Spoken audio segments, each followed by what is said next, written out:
welcome back to my studio. It's lovely to see you again here. There's so much going on. I can't tell you how many things are going on behind me. You'll get a little taste of it by looking at what's going on behind here. I said to, I had a comment from Matt. Hello Matt, good morning to you. And he said, you know, would I do a studio tour? And I said, well, the trouble is everywhere is in a total tip at the moment and I don't really want to show everybody. So, but anyway, this seemed to be like a really nice way to show you what I've got going on down here and to show you what I've got going on behind here. I've got at least 3 things going on at the moment because I've got an exhibition, and I've got a window display to be doing as well. So today I'm going to be working on my rusty stuff to get my dummy finished, and that's what I want to talk to you about today. I've got all my lovely rusty fabrics here. This behind here, can you believe there's a sofa underneath that lot? I have a lovely pink covered sofa, but at the moment I've just got all my fabrics out. And this is how it is, folks, isn't it? When you get busy, you just haven't got time to stop and tidy. Well, I've always got time. Okay, always got time, but I like to work to a pitch and then I go, actually no, I've got to stop now and tidy. And I'm not quite at that point because I've got a couple of things to sort of get finished. And it's like I've got this flow going on and I don't want to interrupt the flow by tidying it. I feel as though it's all going in the right direction. I've got one lot of stuff over there and I've got one lot of stuff going on here and I've got stuff going ready for framing over there, and it's okay. Fortunately, I am very blessed to have a lovely big studio, and that's, you know, just wonderful. It does mean, however, I can fill it full of stuff. Can you believe I used to work in a caravan? I used to have my sewing machine and like I think I had 2 boxes of fabric when I was at college, and we were living in a caravan and we were doing up the house. And now I have all of this, and I have a loft space as well. It sort of breathes in the corners, you know how it is. So anyway, I'm going to talk about my little rust samples. This was the one I showed you last time, okay? And although I really love the little holes, when I put it against the dummy, pardon me, I didn't like it because it looked really stark. You kind of got just the white coming through. And even when I put sort of colours behind it and blocked the holes up and made them possibly have little bits coming out, I just felt it was too fussy to go with the seaweedy effect that I've got going on in the front, because that's really quite busy and textured. So I really want kind of a plainish feeling. So I've come up with 2 other samples which I'll try and show you close up, but I don't know whether that'll work. We'll give it a go. Where I've just layered lots of fabric. So I'm going to show you how I'm going to take these samples and turn them into the big piece itself. So we will see how far we get today. I've got a deadline coming up. I've got to get my skates on, but they have to be slow skates. None of this can be rushed. And I almost feel, well, it'll either get done or it won't. I'm not. Years and years ago, I would have been up till midnight doing stuff and finishing things off. But now I don't do that anymore because I'm just really chillaxed, and what gets finished gets finished. And the exhibition pieces will be what they will be. So let's get on, folks. No more chatting, just get on with the doing.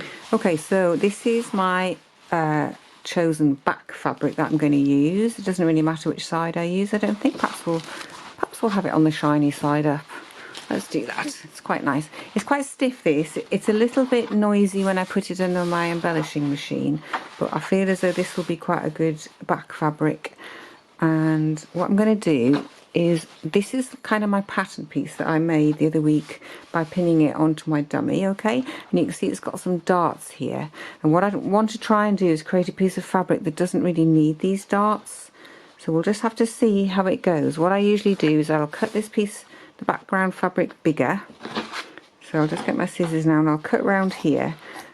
When I'm making anything that I'm going to fit onto a dummy or into a particular frame or something, I kind of always cut it bigger because I know things can shrink down, and it's quite useful if you've actually made it bigger than you need. The number of times I've been caught out by this, I have to say, and I've had to fudge it and add bits on. You could, you know, calculate with a calculator. So then what I'm going to do is layer. Now I've got that roughly, and I'll have to obviously cut 2 of these. I will then start to piece on my bits of fabric, and I'm just going to make it like a jigsaw really. So these are my 2 samples that I've decided I would like some of this bright colour in, and I also want the darker colours going on as well, and I'm just going to piece and layer and embellish and piece and layer and embellish and heat and stitch. It's going to be a process of creating what I'm hoping is going to make the back bodice. Okay, so it's going to be a slow process, and we'll just see how far we get today. Okay, so what I've done is I've actually taken this same one piece, pattern piece, and I've cut 2 bits of my back fabric, okay, like that. It's obviously really much bigger, so I think what I'm going to do is I'm going to aim to fill up about that much. I don't know if you can see all of that. I'm going to aim to fill it so there's about 1 inch around it. We'll see how that takes me, and if I do one piece at a time with my layering, I will then be able to see how much this piece shrinks and how much I need to do for this piece over here. So this is the fun bit now, choosing the fabrics and cutting them.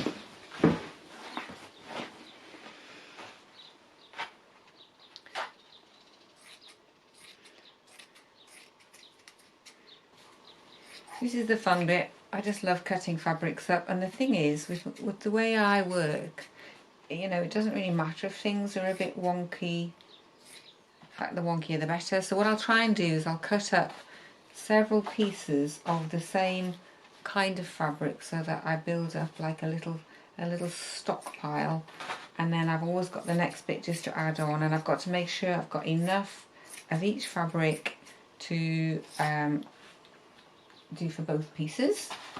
I think I've got a bit of, this is quite nice. This is a bit thicker, so I'm not sure I'm going to use that actually. It's a little bit too thick, I think, that one. What I do want though is some of this nice bright orangey pinky sort of colour. It's kind of, oh, there go the geese. There go the geese. I've taken a risk. I've actually got my studio door open today, so you might get some, I think, hear the birds in the background there. It's just such a nice day today. I didn't want to be just locked away in here. But there is the risk that I might get a chicken joining me.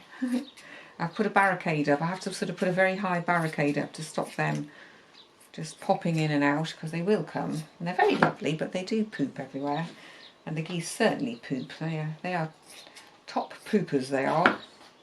So we'll have those. And what else have I got? I think that's the same as the other one that's a little bit... I'll tell you what, we'll cut a bit, we'll see. It might be that I won't embellish it, it might be a bit too thick.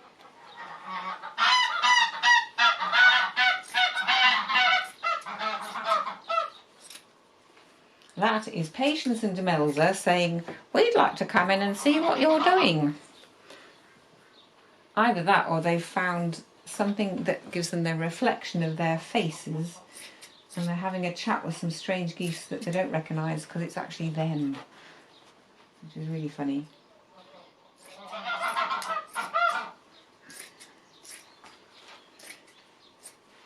So you can see what a lovely process this is. I mean, how nice, just sit in my studio listening to the geese honking and the birds singing. Usually I have some music on, but this being YouTube, you have to be a bit careful what music you play. I haven't quite sussed out what you're actually allowed to play and what you're not on YouTube, so it would be nice to put some music on in the background, because that's what I do like to listen to when I'm working. So this is my lovely stretchy bobbly fabric that I mentioned to you last week. Somebody said they really liked it, and I think it is. It's very nice, but it's going to be chopped up into little pieces. And then I think my chief bit of excitement for the surface in this, because it's going to heat gun away nicely, is this lovely organza. Now organza's awfully useful.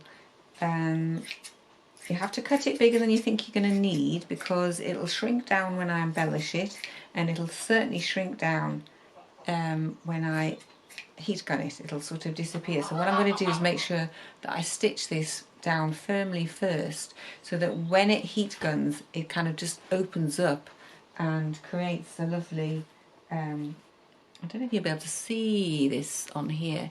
It's a bit tricky to try and show how lovely this is when it's heat gunned. You can see perhaps on that bit, I don't know, can you? Can you see that bit? That's my nose. I don't know if you can see on that bit the dark colour coming up from underneath.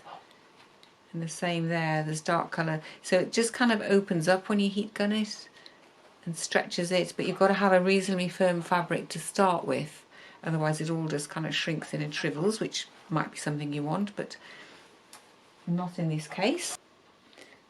So this is just going to be very random. There's no rhyme or reason for what I'm putting where, except that it's going to just, which side is that? There we go. Oops, that's stuck to my fingers. And I don't want too much of that. I might just cut this up a little bit. The idea is that as I build the layers up, you won't see these sort of sharp edged bits. You will just get the effect of the layering, which will be nice, I think. Let's cut that little bit off there. I love just playing with fabrics. This is so nice to do. I might have a bit more of this in here. Put that on there. So I'm going to do the base, as I said, I'm going to do the base fabrics, and then I'm going to add layers as I go. It's got to be a slow process, this. It's not a fast job. This is why my work takes ages to make, really. This is why I can't make a fortune from it, because if I charged people for the hours of time that it takes to make my work, this is this is really why I rather like just exhibiting work rather than trying to sell it. I think some of that might be quite nice. I might add some of that into the mix.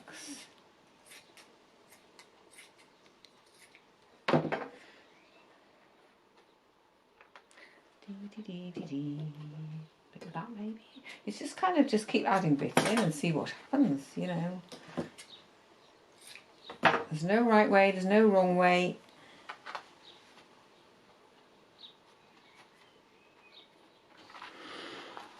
So this is what it's looking like now. Getting all the bits pinned on and just holding them quite roughly, because I don't mind if they move around a bit. Nothing's set in stone at this point, and if I'm going to embellish this down, it'll start to shrink in anyway, so I'll probably have to add some more layers and colours on anyway. So, but I just thought you might like to see it. It's just very random. It's like you know, the Victorian crazy patchwork that people used to do, but instead of going around the edges of this, I'm going to embellish it down. I could just do stitching, but I feel as though it needs a bit of knocking back, a bit of blending together before I start to put sort of the organzas on top as well. As I say, it's just going to be a process, this, of working out what works and what doesn't, and I just keep adding fabrics on till I'm happy. Okay, so here's my embellisher set up for business. I am just going to take it really steady. Everything's a bit floppy and a bit sort of loose, but I'm going to just take it really steady and let the embellisher do the work for me, okay? I'll just turn it on. There we go. Those of you who don't know about an embellishing machine, this has got 12 sharp needles in, which needle felts the fabrics together, and it doesn't have any threads, but it makes a lovely surface that I can then stitch into. It's the same as a sewing machine, that it's got like a presser foot here, and I can actually alter that up and down, and then the fabric moves around and I just let the machine do the work. I've obviously got to be really careful not to go through my pins. That would be a disaster. Now you can hear that. Do you hear that? That's the sound of a thicker material, okay? So don't panic if you hear that with your machine. It just means I just tend to go slowly, or I might rethink actually using that piece of fabric. But you see how nicely that just shrinks the fabrics in and it holds them in place. And then when I come to stitch, I've got a lovely piece of fabric ready to stitch into. Yes, I'm not so keen on that, but never mind. So this is not a fast embellishing job. This is a slow and steady embellishing job, because I've got to stop and take the pins out. See, that's running much more smoothly on there because it's got much lighter fabric. It's a sort of a organza type. And then I've got this one over here, which I rather like. We'll just see what it does with this one. Oops. Oop, hang on.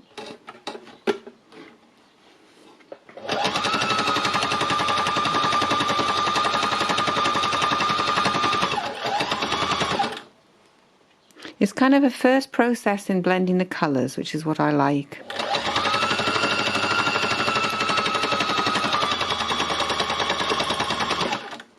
We'll just pop that. That one goes on top of there, I think. Add that into there.